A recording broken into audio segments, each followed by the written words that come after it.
You slip into life from the comfort of your mother's body, born live into the dense, warm, humid air of the Amazon. Your mom leaves you the moment she pushes you out, not seeing the difference between giving birth and pooping. You and your siblings scatter in all directions, and the jungle doesn't care that you're new here.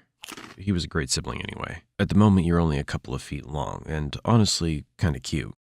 Jaguars, caimans, and even large birds would find a meal like you irresistible, but you know how to disappear. In the river, you blend in with the brown, murky current, slipping unnoticed beneath the surface. It feels almost fun, but playing in the water makes you hungry, so it's time to get serious. Your senses, though still developing, are already sharp enough to pick up movement in the water. You notice a small fish darting by, a perfect target. You freeze, letting the current carry you, getting closer and closer. Your jaws clamp down with shocking speed, and your first kill is yours. It's a tiny victory, but a victory nonetheless. The first of many. You want to grow fast. Out here, survival is all about getting big, strong, and sneaky. Speaking of sneaky, have you noticed your skin yet? Look at that. A beautifully patterned mix of green and brown, nature's perfect camouflage. Whether you're slinking through the murky water or blending into the dense underbrush, no one can see you coming. You're practically invisible. That's your first real advantage in this wild place. It's not much now, but it'll come in handy once you're ready to hunt something a little more challenging. For now, though, you stick to the basics. You spend your days slithering through the rivers and swamps, mostly keeping to the water where you feel safe. Your eyes and nostrils stay just above the surface as you gently slide through, waiting for an unsuspecting snack to wander a little too close. As you rest just below the surface, you spot a tasty target, a small rodent, foolish enough to venture right up to the water's edge. You wait, patiently, and then you strike with lightning speed, wrapping your coils around it, squeezing tight until it's over. Dinner served. Not bad. You've entered the juvenile phase of your life and things are starting to get interesting. You're bigger now, faster and stronger. And your prey? Well, you've moved up in the world. Small frogs and fish just don't cut it anymore. Now you've got your eyes on something more substantial, like capybaras. Yeah, the world's largest rodents on your menu now. Whew, that was close. But don't get cocky just yet. You're still not the biggest predator out here. There are jaguars, caimans, and other anacondas that would love to make a meal out of you if they get the chance.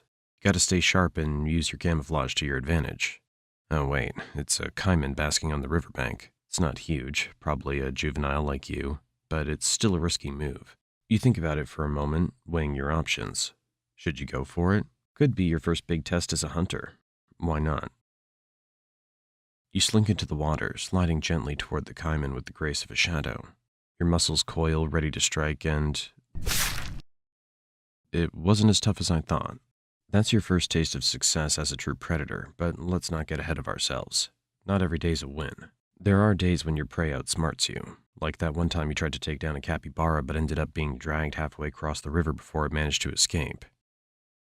Yeah, that wasn't your finest moment, but don't worry, no one saw that.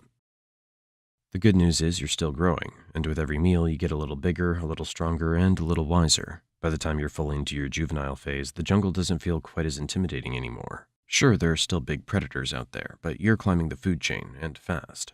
As the months roll by, you become more and more comfortable in your environment. You've perfected the art of hiding in plain sight, waiting for hours, maybe days, or weeks. Finally. A group of capybaras grazing near the water's edge. You sink slowly beneath the surface, your eyes barely visible as you approach. You wait, your muscles tense, and then... What? Where did this jerk pop up from? Do you think he'd mind if you asked for just a small bite to curb your hunger? No, maybe that's not such a good idea. Let's get out of here. You continue to refine your skills, learning more about your environment and your place in it. You've mastered the art of stealth, using your patterned skin to blend seamlessly into the jungle around you. You've developed a keen sense of smell, allowing you to track prey even through the thickest underbrush. And your body? Pure muscle.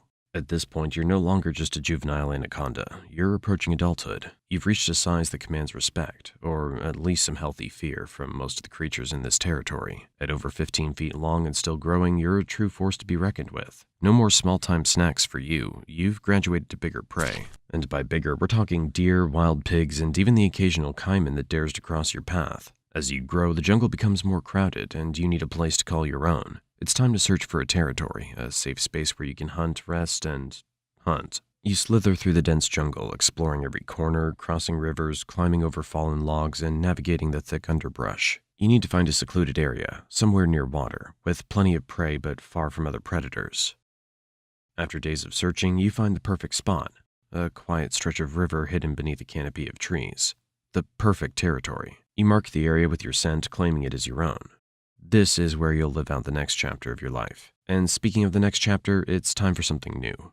Mating. It's not just about survival anymore, now it's about passing on your genes. As mating season arrives, you begin to pick up the scent of a potential mate nearby. You follow the trail, slithering through the thick jungle and dense swamp until you find another anaconda, a female. What a beauty. The courtship begins. It's a slow, winding dance as the two of you coil around each other. For hours, you move together in a mesmerizing spiral until finally the deed is done. The female will carry out your legacy. Several months later, as a female, you find a secluded area to give birth. You don't lay eggs like many other snakes. Instead, you give birth to live young. Between 20 to 40 baby anacondas will enter the world, much like you did years ago. But your job's done. You leave, never to see the offspring, knowing that most of them won't survive their first year. Honestly, there's no real difference between giving birth and pooping for an anaconda. In both cases, you're just pushing something out and leaving it behind. Anyway, let's get back to some fun now. As you grow older and bigger, your body starts to feel the wear and tear of years spent hunting and surviving. You're still strong, there's no doubt about that, but you're not as fast as you once were. The youthful energy that once fueled your every hunt is starting to fade, and you find yourself needing to be a little more strategic with your moves. As you lie submerged in the cool waters of a river, you sense something moving nearby. It's a capybara, casually grazing at the water's edge. Normally, you wouldn't bother with something as small as a capybara anymore, but today you're feeling a little nostalgic. After all, it's been a while since you last took one down, and there's something satisfying about going back to where it all started. You wait, watching, your body completely still beneath the water's surface. The capybara inches closer, oblivious to the danger lurking just beneath its feet. And then, in a flash, you strike. Your coils wrap around the capybara in an instant, and within moments, it's over. You've still got it. But as you swallow your meal, you can't help but notice that it's not quite as satisfying as it used to be. Sure, the thrill of the hunt is still there, but something's changed. You've grown, not just physically, but mentally. One day, as you stalk a young deer near the water's edge, you sense that something's different. Your muscles coil, ready to strike, but just as you lunge, something goes wrong. The deer senses you at the last second and bolts. You try to chase, but your body doesn't move as quickly as it used to. You miss. The deer escapes. It's the first failed hunt in a long time, but something feels different this time. You feel the exhaustion deep in your muscles, the weight of the years finally catching up with you. You slither back to the water, but you know that it won't get easier from here. In reality, most anacondas don't die in battle. They simply grow too slow and too tired. Eventually, the jungle takes them back.